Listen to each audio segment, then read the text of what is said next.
Hello students, इस video में हम एक इम्पॉर्टेंट आर्टिकल करने जा रहे हैं। Exercise second pair of straight lines, analytical geometry, semester third, PNDU। तो सबसे पहले हमारे पास जो आर्टिकल है उसकी स्टेटमेंट है, bisectors of the angle between a pair of lines through the origin. कि बाइसेक्टर की इक्वेशन पता करने के लिए बोला जाएगा। उन्होंने बोला है find the equation of straight lines. Equation of straight lines पता करनी है जो कि बाइसेक्ट करती हूँ, bisecting the angle between two straight lines given by this joint equation.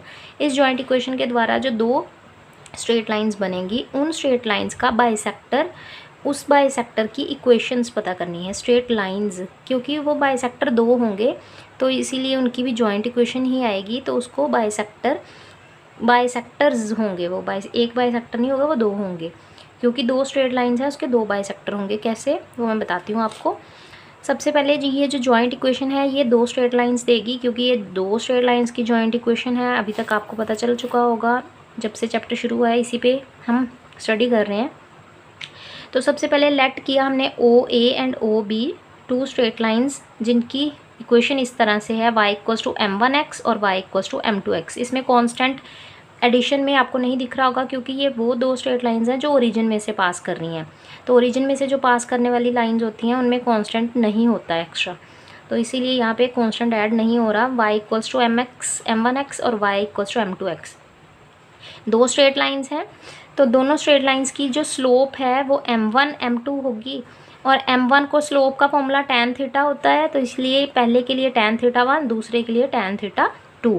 तो जो ये जॉइंट इक्वेशन दो स्ट्रेट लाइंस देती है, एक्स एक्सिस के साथ एक एंगल थीटा 1 बनेगा, दूसरा एंगल थीटा 2 रहेगा। यहाँ पे आप डायग्राम में भी देख सकते हैं। स्लोप 11th क्लास में सिखाया जाता है। स्लोप का मतलब झुकाव, कि एक्स एक्सिस के साथ उस लाइन का कितना झुकाव है। तो ये हमारी ये एक्स एक्सिस है, ये वाई एक्सिस है। यहाँ पे OA एक स्ट्रेट लाइन, OB दूसरी स्ट्रेट लाइन, जो कि ये जॉइंट इक्वेशन हमें दो स्ट्रेट लाइंस दे रही है वो, ठीक है। इसके बाद देखो यहाँ पे, अब ये जो दो स्ट्रेट लाइंस दे रही है, सम ऑफ टू रूट्स है ना।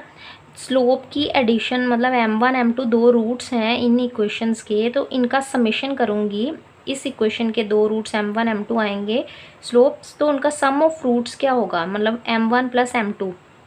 पहले इस इक्वेशन को सही करके लिख लेना है आपको, by² आगे, उसके बाद +2hxy + ax² = 0। इस तरह से y/x में क्वाड्रेटिक बना के फिर आप इसको यूज़ कर सकते हैं सम ऑफ रूट्स के लिए। सम ऑफ रूट्स होता है -b/a।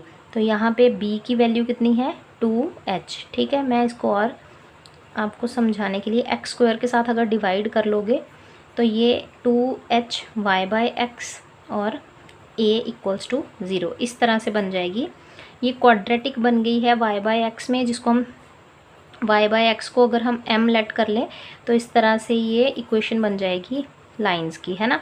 तो यहाँ पे सम ऑफ रूट्स, ठीक है। सम ऑफ रूट्स क्या होता है, b यानी कि जो फर्स्ट डिग्री वाला है उसका coefficient divided by second degree वाला उसका कोफिशिएंट, और साथ में माइनस का साइन।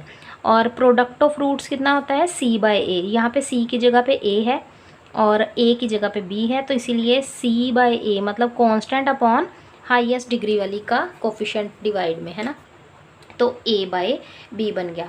तो ये मैं किसके बता रही हूँ, क्वाड्रेटिक इक्वेशन 9th क्लास में जो सिखाया जाता था हमें, कि इस तरह से ax² + bx + c = 0।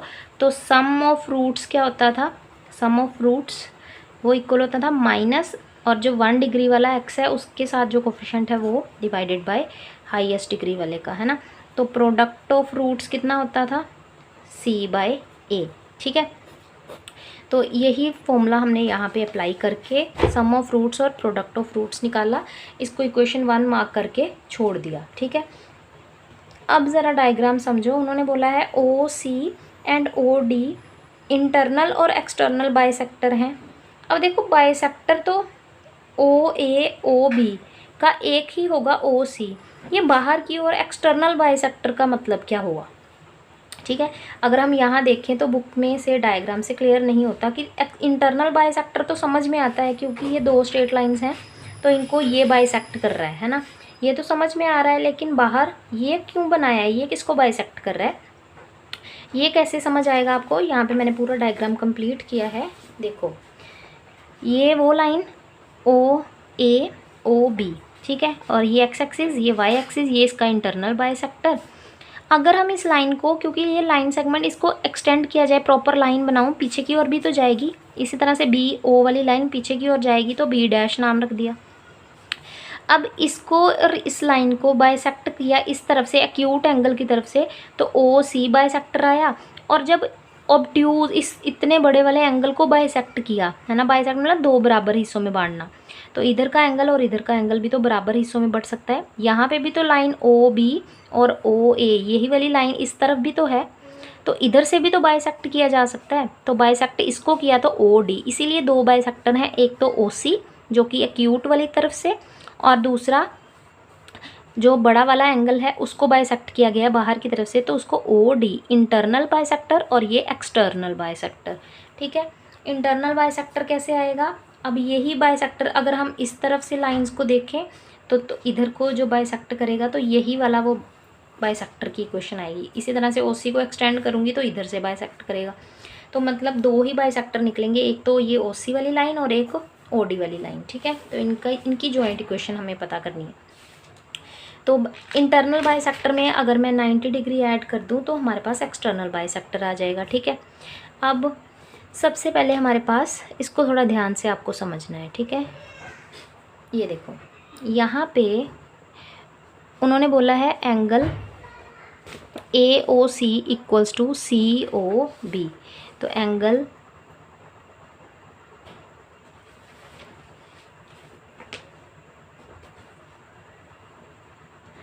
A O C equals to angle C O B. क्यों, क्योंकि ओ सी बाइसेक्टर है तो दो हिस्सों में ही बांटेगा ना इस पूरे एंगल को, ये और ये बराबर हिस्सों में बटेगा, तो इसीलिए ये लिखा है। अगर एक्स, अब ए ओ सी का मतलब क्या है, ए ओ सी कैसे बना होगा, अगर मैं एक्स ओ सी में से एक्स ओ ए माइनस कर दूं तो मेरे पास ए ओ सी बन जाएगा। इसी तरह से अगर मैं एक्स ओ बी में से, मतलब इस बड़े वाले में से एक्स ओ सी माइनस कर दूं तो मेरे पास सी ओ बी एंगल बन जाएगा। यही लिखा है। ये दोनों बने कैसे हैं उसको अच्छे से उसने एक्सप्लेन करके लिखा है, कैसे एक्स ए ओ सी कैसे बना, एक्स ओ सी में से एक्स ओ ए माइनस करने पे। सी ओ बी कैसे बना, सी ओ बी मतलब ये वाला एंगल कैसे बना, पूरे एंगल में से इतना इतना पार्ट माइनस करने के बाद, है ना। अब एक्स ओ सी एक तरफ कर दिया और ये वाला एंगल दूसरी तरफ भेज दिया, तो यहाँ से हमें एक्स ओ सी की वैल्यू मिल जाएगी 1/2 angle X O A plus angle X O B. X O A का मतलब है θ1, एक्स ओ बी का मतलब है θ2।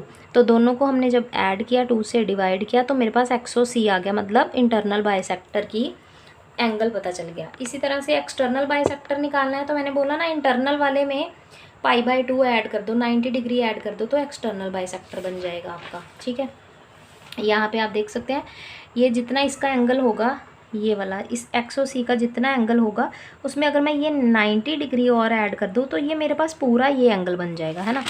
तो यही मैंने यहाँ पे किया। ओ डी एंगल निकाले, एक्स ओ डी एंगल निकालने के लिए मैंने उसमें π/2 और ऐड कर दिया, 90 डिग्री लिखा भी हुआ है यहाँ पे, आप पढ़ सकते हैं।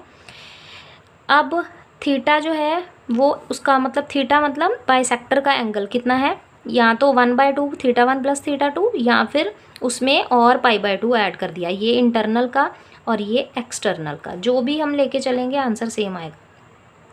तो मैंने एक लिया इसमें से एंगल, इंटरनल वाले का 2 इधर दूसरी साइड मल्टीप्लाई कर दिया और इसको भी 2 को दूसरी साइड भेज दूंगी तो ये इक्वेशन बन जाएगी। ठीक है, दो एंगल आ गए, इधर केस, दोनों में से एक केस लेके शुरू किया, दोनों तरफ tan अप्लाई किया, tan थीटा तो ये है ही है, जो लेफ्ट साइड राइट साइड पे अपना अपना थीटा दोनों का, इस पे tan a प्लस बी का फॉर्मूला लगाया, tan a plus b tan a plus tan b upon 1 minus tan a into tan b।